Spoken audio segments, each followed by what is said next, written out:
Hello everyone, welcome back to my channel and don't forget to subscribe my channel. तो इस episode के start में हमें दिखाते हैं कि शूजिन हॉस्पिटल पहुंचती है। नर्स शूजिन से पूछती है कि आप इतनी भीगी हुई क्यों हैं। तो शूजिन कहती है कि मैं पहले चेंज कर लेती हूँ। फिर शूजिन भी अपने कपड़े चेंज करती है और वहाँ पर एक इमरजेंसी केस भी आ जाता है। शूजिन पेशेंट की कंडीशन देखती है और कहती है कि पैराकार्डिक सेंथिसिस सर्जरी की तैयारी करो। डॉक्टर लीना कहती है कि ये तो सेकंड लेवल सर्जरी है और क्या हम ये कर सकते हैं। तो शूजिन कहती है कि टीम लीडर मैं हूँ या फिर तुम हो। डॉक्टर यांग कहती है कि शूजिन इस सर्जरी को करने के लिए तुम्हारे पास क्वालिफिकेशन नहीं है। शूजिन कहती है कि अगर हम लेवल 1 की इस पे सर्जरी करेंगे तो इसमें इसकी जान को खतरा हो सकता है। डॉक्टर यांग कहती है कि अगर ये सर्जरी सही से ना की तो पेशेंट टेबल पर ही मर सकता है। आखिर तुमने इसके अंजाम का सोचा है, तुम इसकी जिम्मेदारी उठा सकती हो। तो शूजिन कहती है कि हाँ। डॉक्टर यांग कहती है कि किस भरोसे। तो शूजिन कहती है कि इन दोनों हाथों के भरोसे मुझे यकीन है कि ये नहीं मरेगा। शूजिन सर्जरी की तैयारी करती है तो डॉक्टर यांग उसे कहती है कि शूजिन मैंने तुम्हें अभी बताया है डॉक्टर शू अभी आते ही होंगे, तो आखिर तुम रिस्क क्यों ले रही हो। तो शूजिन कहती है कि डॉक्टर यांग ये टीम बी का पेशेंट है, तो आप प्लीज यहाँ से जाइए। डॉक्टर यांग कहती है कि तुम जो कर रही हो वो गैर जिम्मेदार है, तुम किसी की जान के साथ खेल रही हो।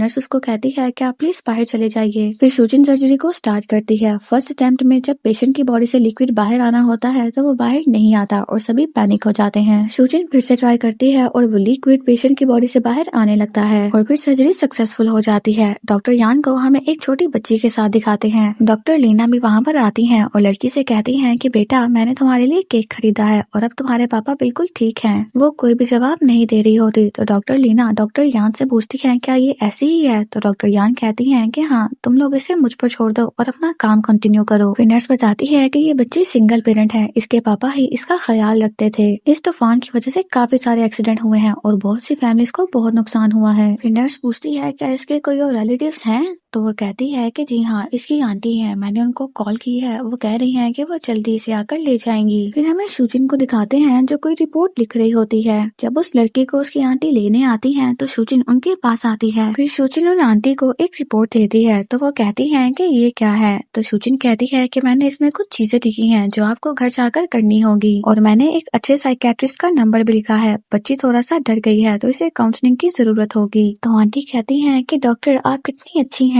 तो शूजिन कहती है कि कोई बात नहीं। फिर हमें शूजिन को चीफ शू के पास दिखाते हैं। चीफ शू कहते हैं कि तुमने पेशेंट की कंडीशन को अच्छे से समझा है, तुम्हारी ये चीज सराहने लायक है, लेकिन फिर भी तुमने पेशेंट की सर्जरी को अकेले करने का फैसला क्यों किया। तो शूजिन कहती है कि उसकी हालत की वजह से। तो चीफ शू कहते हैं कि तुमने पहले कभी ये सर्जरी की है। तो शूजिन कहती है कि इंटर्नशिप के दौरान। चीफ शू कहते हैं कि सिर्फ इंटर्नशिप के दौरान, इस बार किस्मत तुम्हारे साथ थी, लेकिन क्या अगली बार भी किस्मत तुम्हारे साथ होगी। तो शूजिन कहती है कि नहीं, ये किस्मत की बात नहीं थी। तो चीफ शू कहते हैं कि तुमने यही कहा ना कि अगर पेशेंट की हालत खराब हो तो तुम मेरा इंतजार नहीं करोगी। तो फिर मुझे बताओ तुम क्या चाहती हो कि पेशेंट की हालत खराब हो या ना हो। तो शूजिन कहती है कि चीफ मैं कोई आइडियलिस्ट नहीं हूँ, जैसी हालत होगी मैं उसके मुताबिक ही फैसला करूंगी, मैंने बस इतना ही कहा था। तो चीफ शू खड़े होते हैं और कहते हैं कि शूजिन क्या तुम्हें पता है कि डॉक्टर की दयालुता किसे कहते हैं, और फिर गुस्से से वहाँ से चले जाते हैं। चीफ शू को शूजिन पसंद नहीं होती क्योंकि उन्हें ये लगता है कि शूजिन सिफारिश और पैसों की वजह से यहाँ तक पहुंची है। फिर शूजिन के टीम मेंबर्स आपस में बातें कर रहे होते हैं कि चीफ शू ने फिर से शूजिन को डांटा है, हालांकि उसने किसी की जान बचाई लेकिन फिर भी उसे डांट पड़ी। तो दूसरी नर्स कहती है कि अब शूजिन ने चीफ शू को नाराज किया है तो अब तो उनका रिसर्च टीम से स्पॉट भी खत्म हो जाएगा। चीफ शू को तो वो पहले से ही पसंद नहीं है, वो हमेशा मुंह लटकाए रखती है, डॉक्टर यान की तरह नहीं है जो अपने पेशेंट्स के साथ बहुत फ्रेंडली भी रहती है। तो डॉक्टर लीना कहती है कि फिर इसमें क्या है, जब तक वो लोगों की जान बचा रही है सब कुछ ठीक है। फिर हमें शूजिन को दिखाते हैं जो सोंग यान की जैकेट को ड्रायर से सुखा रही होती है। फिर हमें शाओ मियाओ को दिखाते हैं जो अपनी फ्रेंड्स के साथ होती है और वो सभी शाओ मियाओ के घर होते हैं और उससे पूछ रही होती हैं कि तुम्हारा भाई कब आएगा। शाओ मियाओ कहती है कि मेरा भाई आने वाला होगा, वैसे तो उसे अब तक आ जाना चाहिए था। फिर सोंग यान वहाँ पर आ जाता है और शाओ मियाओ उसे अपने दोस्तों से मिलवाती है और फिर वो बार वाली लड़की ये भी शाओ मियाओ की दोस्त होती है। फिर सोंग यान अपने रूम में चला जाता है। शाओ मियाओ अपने दोस्तों से कहती है कि तुम लोग अंदर जाओ, मैं भाई के साथ काम करवा कर आती हूँ। तो शाओ मियाओ की फ्रेंड्स बातें करने लगती हैं कि इसका भाई कितना हैंडसम है। सोंग यान शाओ मियाओ से पूछता है कि अंकल और आंटी कहाँ हैं। शाओ मियाओ कहती है कि मॉम एंड डैड बाहर गए हुए हैं टहलने के लिए, लेकिन वो जाने से पहले खाना बना गए और हम तो भूख से मर ही गए हैं तुम्हारा इंतजार करते करते। तो सोंग यान कहता है कि तुम मेरा इंतजार क्यों कर रही थी। तो शाओ मियाओ कहती है कि मेरी फ्रेंड्स ने तुम्हारी फोटो देखी और उन्हें तुम बहुत ज्यादा हॉट लगे, तो इसलिए वो तुम्हारे साथ खाना खाना चाहती थी। तो सोंग यान कहता है कि शाओमियाओ तुम्हारा दिमाग तो खराब नहीं, अगर तुम्हारे पास इतना ही टाइम है तो अपने लिए एक बॉयफ्रेंड ढूंढ लो, मुझे तुम्हारे फ्रेंड्स को डेट नहीं करना।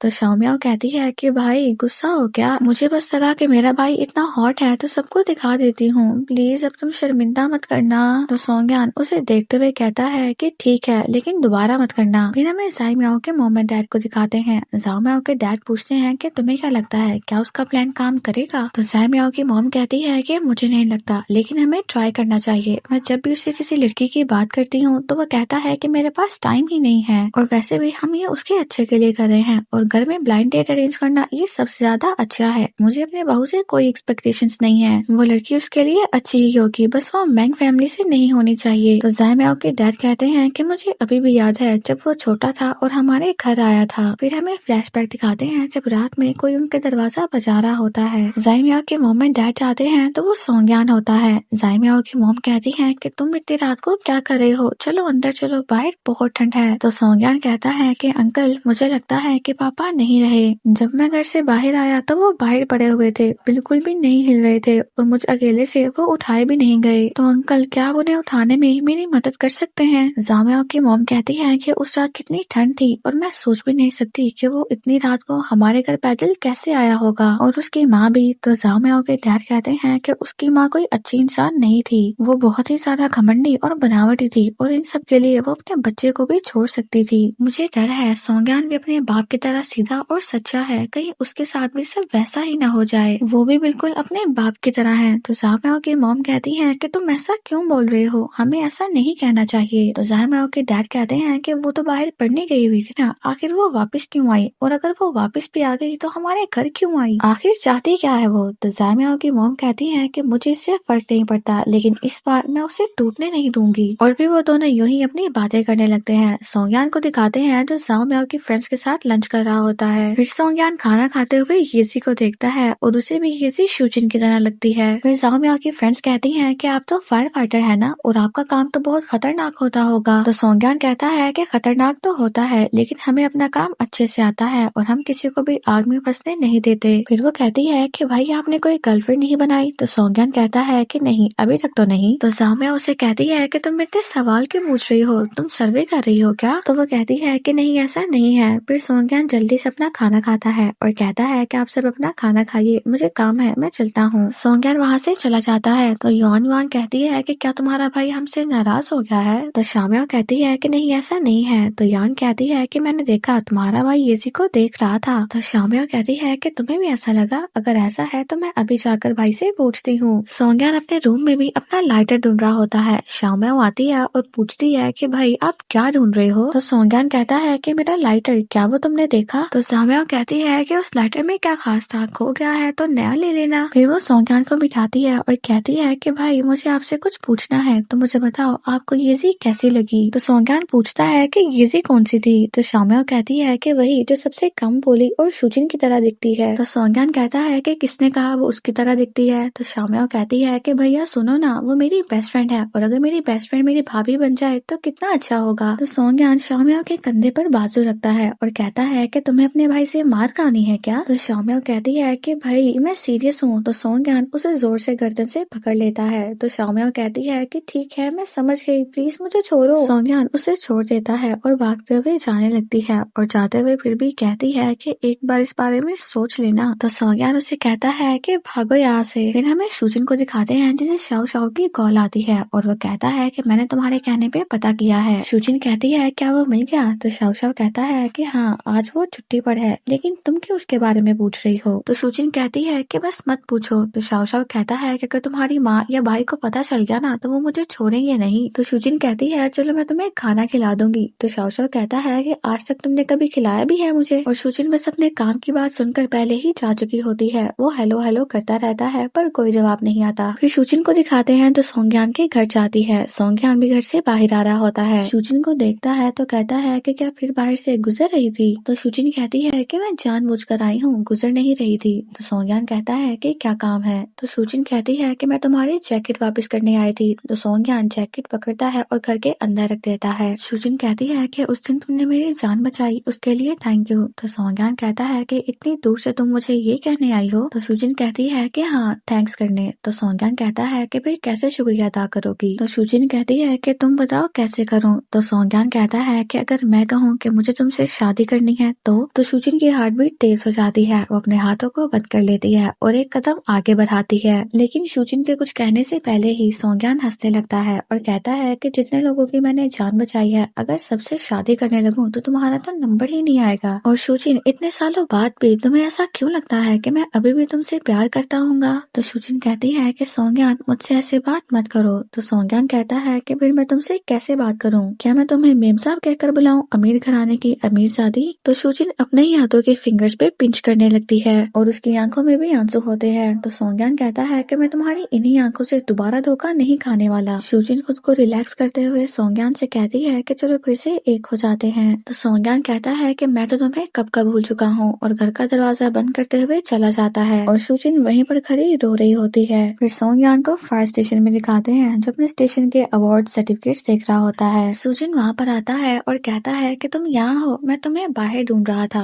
तो सोंगयान कहता है कि सर दर्द हो गया है, ये नए लोगों को ट्रेनिंग देना। 40% लोग तो फिटनेस टेस्ट में ही फेल हो गए हैं और जो 60% पास हुए हैं वो भी बाल बाल बचे हैं। 30 मिनट भागते हैं और हाफने लगते हैं। 2 साल से ट्रेनिंग कर रहे हैं पर अभी भी गधे के गधे ही हैं। फिर सोंगयान ट्रॉफी को देखने लगता है और कहता है कि बस एक बार और, अगर हम इस बार भी जीत गए तो ये ट्रॉफी हमेशा के लिए यहीं पर रह जाएगी। शूजिन कहता है कि सोंगयान, मैं तुम्हें क्रिटिसाइज नहीं कर रहा, लेकिन तुम्हें नहीं लगता तुमने स्टैंडर्ड बहुत हाई सेट कर दिया है? 300 मीटर दौड़ना है, वो भी सिर्फ 12 मिनट में। तुम्हें पता है कि बाकी फायर स्टेशन डिपार्टमेंट्स हमें क्या कहते हैं? वो हमें शिलीदाई स्पोर्ट्स टीम कहते हैं। सोंगयान कहता है कि मैं स्ट्रिक्ट नहीं हूँ, ये लोग लेजी हैं। छोटे गोल्स के साथ दुनिया में कुछ नहीं हासिल हो सकता। शूजिन कहता है कि एक बात बताओ, जब हम यहाँ पर आए थे तो हमारे सीनियर्स हम पर यकीन नहीं करते थे। हर पीढ़ी की अपनी खूबियाँ और खामियां होती हैं। सोंगयान कहता है कि और मैं देखूं ये सब किससे? माइक्रोस्कोप से। और तुमने इन गधों की हालत देखी है? ये लोग चैंपियनशिप में लास्ट भी आ जाए तो बहुत बड़ी बात होगी। शूजिन कहता है कि तुम हर साल चैंपियन बनना चाहते हो, क्या तुम इसे बोर नहीं हो गए? सोंगयान कहता है कि अगर हम लोग सेकंड भी आए तब भी ये मेरे लिए हार ही होगी। फिर वो पहली ट्रॉफी की तरफ इशारा करता है और कहता है कि वो ट्रॉफी हमारा पास्ट है और ये ट्रॉफी हमारा प्रेजेंट। ये इस बात का सबूत देती है कि शिलीदाई फायर फाइटर ने अपनी जान को मुसीबत में डाल के लोगों की जान बचाई है। और वैसे भी मैं अकेला नहीं हूँ दोस्त, तुम मेरे साथ हो और इस ट्रॉफी को जीतने की कसम हम दोनों ने मिलकर खाई थी। तो शूजिन भी कहता है कि शिलीदाई फायर स्टेशन बेहतरीन फायर स्टेशन में से एक होगा। फिर हमें शूजिन को दिखाते हैं जो अपने टीम मेंबर्स के पास आती है।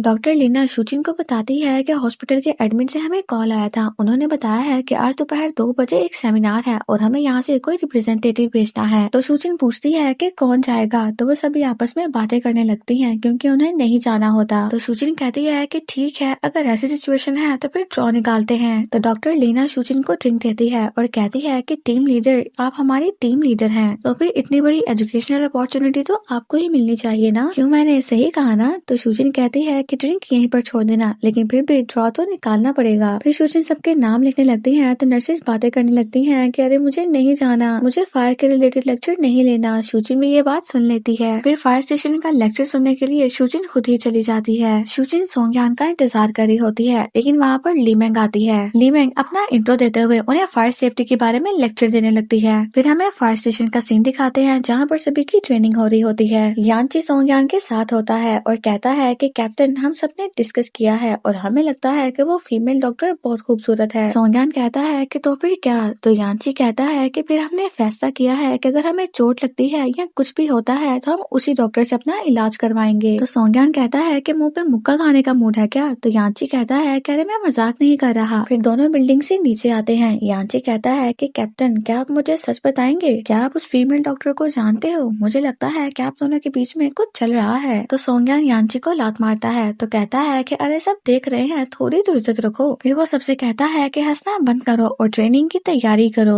लीमेंग को दिखाते हैं उसका भी फायर सेफ्टी लेक्चर खत्म हो चुका होता है। लीमेंग जब अपना लैपटॉप बंद करने वाली होती है तो उसकी और सोंगयान की पिक्चर सामने आ जाती है। तो सभी नर्सेज और डॉक्टर कहने लगती हैं कि मिस ली, ये आपका बॉयफ्रेंड है क्या? आपका बॉयफ्रेंड तो सच में बहुत हैंडसम है। लीमेंग उन्हें कुछ भी नहीं कहती और सभी चले जाते हैं। फिर शूजिन लीमेंग के पास आती है और पूछती है क्या यह फायर सेफ्टी लेक्चर आपके डिटैचमेंट का हिस्सा है? तो लीमेंग कहती है कि हाँ, और पूछती है क्या हम पहले किसी बार में मिले थे, है ना? तो तुम डॉक्टर हो? तो शूजिन कहती है कि हाँ, मेरा नाम शू है। तो लीमेंग कहती है कि फिर क्या आप हमारी ड्यूटी के बारे में जानना चाहती हैं? तो शूजिन कहती है कि आप सोंगयान को जानती हैं? तो लीमेंग कहती है कि जी हाँ, वो फायर स्टेशन का कैप्टन है और हम डिटैचमेंट से हैं, मैं उसकी सीनियर हूँ। तो शूजिन कहती है कि समझ गई, यानी आप डिफरेंट डिपार्टमेंट से हैं। लिविंग कहती है कि फायर फाइटर्स का काम आग से रेस्क्यू करना है और फायर डिटैचमेंट का ज्यादा फोकस फायर सेफ्टी और एजुकेशन पर होता है। तो शूजिन कहती है कि वो बचाता है और आप सिखाती हैं। परफेक्ट मैच और थैंक यू कहकर चली जाती है। फिर फायर स्टेशन का सीन दिखाते हैं जहाँ पर अलार्म बजता है और सभी फायर फाइटर्स निकल पड़ते हैं। शूजिन को उसकी टीम के साथ दिखाते हैं। सभी नर्सेज कह रही होती हैं कि वो भी क्या दिन थे, हमें सिर्फ सर दर्द, गले की खराश और बीपी वगैरह चेक करने पड़ते थे और अब देखो। तो शूजिन कहती है कि तुम लोगों को ही तो बड़ी बड़ी सर्जरीज करनी थी और यहाँ पर आने का फैसला भी तुम लोगों का अपना ही था। तो नर्स कहती है कि तब हम छोटे थे, हमने जल्दबाजी कर दी। शूजिन टाइम देखती है और कहती है कि शिफ्ट खत्म होने में 30 मिनट हैं, तो उम्मीद है कि अब कुछ भी नहीं होगा। तो सभी शूजिन को चुप रहने का कहते हैं। डॉक्टर लीना कहती है कि चुप रहो, जितना गलत बोलेंगे उतना ही गलत होगा। इतने में ही उन्हें एडमिन से कॉल आ जाती है कि एक रोड पर एक्सीडेंट हुआ है, सभी वहाँ पर जल्दी चलो। फिर शूजिन अपनी टीम से कहती है कि हमें इमरजेंसी के लिए जाना है, जल्दी से अपने कपड़े चेंज करो। फिर एक्सीडेंट की जगह पर फायर फाइटर्स और एम्बुलेंस दोनों पहुंच जाते हैं। दो गाड़ियां आपस में टकराई होती हैं और एक गाड़ी नीचे पानी में गिर चुकी होती है और उसका ड्राइवर उसके अंदर ही होता है। फिर सोंगयान शूजिन से कहता है कि वो नीचे जाकर उस आदमी को बचाता है। फिर शूजिन एक लड़की को चेक करती है लेकिन वो ऑलरेडी डेड होती है। फिर शूजिन दूसरे आदमी को जाकर चेक करने लगती है। शूजिन देखती है कि बहुत से लोग वहाँ पर खड़े होते हैं और पिक्चर्स बना रहे होते हैं। तो शूजिन पहले एम्बुलेंस से कपड़ा लाती है और डेड बॉडी के ऊपर दे देती है। फिर सोंगयान अपनी टीम के साथ पानी में जाता है और उस आदमी को निकालने की कोशिश करता है। सोंगयान उसके बारे में पूछता है और फिर उसके चेहरे पर कपड़ा दे देता है। फिर जब वो कार को बाहर निकालने की कोशिश करते हैं तो कार फंस चुकी होती है। सोंगयान दरवाजा खोलने की कोशिश करता है लेकिन वो नहीं खुलता। फिर वो लोग ट्रंक की मदद से कार को ऊपर से तोड़ने लगते हैं। फायर फाइटर्स की दूसरी टीम दूसरे कार में फंसे हुए आदमी को निकालती है। फिर सोंगयान और उसकी टीम कार के ऊपर वाले हिस्से को उतार लेते हैं और डॉक्टर को बुलाते हैं। शूजिन वहाँ पर आती है लेकिन जब उस आदमी को वो उठाने लगते हैं तो कार गिरने लगती है। सोंगयान शूजिन के पीछे आता हुआ उसे बचा लेता है लेकिन कार सोंगयान के कंधे के अंदर चली जाती है। फिर जब सोंगयान की टीम उस आदमी को निकाल रही होती है तो वो सबको पकड़ता है और उनके चेहरे पर उस आदमी का खून भी लग जाता है। फिर उस आदमी को भी एम्बुलेंस में बिठा दिया जाता है। शूजिन सोंगयान से कहती है कि तुम्हें चोट लगी है, तुम हॉस्पिटल जाओ। सोंगयान शूजिन की बात नहीं सुन रहा होता तो शूजिन आता है और कहता है कि तुम सुन नहीं रहे, डॉक्टर तुम्हें क्या कह रही है, तुम हॉस्पिटल जाओ। तो सोंगयान कहता है कि मैं ठीक हूँ, मुझे कहीं नहीं जाना। तो शूजिन कहता है कि तुम बहुत जिद्दी हो और चलो हॉस्पिटल जाओ। तो सोंगयान शूजिन के साथ जाने लगता है। फिर पेशेंट्स को हॉस्पिटल लेकर आया जाता है। सोंगयान के पास शूजिन आती है और उसे कहती है कि अपने कपड़े उतारो। सोंगयान कहता है कि मुझे कोई और डॉक्टर चाहिए। तो शूजिन कहती है कि बाकी सभी बिजी हैं। सोंगयान कहता है यानी मेरे पास कोई चॉइस नहीं। तो शूजिन कहती है कि जब मुझे बचाया था तब मेरे पास भी कोई चॉइस नहीं थी। फिर सोंगयान अपनी शर्ट उतारता है और शूजिन देखती है कि उसकी कमर पे बहुत से निशान होते हैं। फिर शूजिन उसका ट्रीटमेंट स्टार्ट करती है। शूजिन पहले जख्म के अंदर से कार के पीसेस को निकालती है। फिर जब शूजिन स्टिचेस लगाने वाली होती है तो कहती है कि थोड़ा दर्द होगा। तो सोंगयान कहता है कि मर नहीं जाऊंगा। तो शूजिन स्टिचेस लगाते हुए कहती है कि तुमने फिर से मेरी जान बचाई, थैंक यू। तो सोंगयान कहता है कि वो मेरा फर्ज था। तो शूजिन कहती है कि मुझे तो ये बहाना लग रहा है। फिर सोंगयान दर्द को बर्दाश्त करता हुआ सभी स्टिचेस लगवा लेता है। फिर शूजिन कहती है कि अब तुम जा सकते हो लेकिन 2 दिन तुम्हें ड्रेसिंग के लिए आना होगा। फिर सोंगयान शूजिन से कहता है कि तुम्हारे दिमाग में क्या चल रहा है, तुम मेरे घर आती हो और मुझे कहती हो कि हम पहले की तरह हो जाते हैं, तुम क्या चाहती हो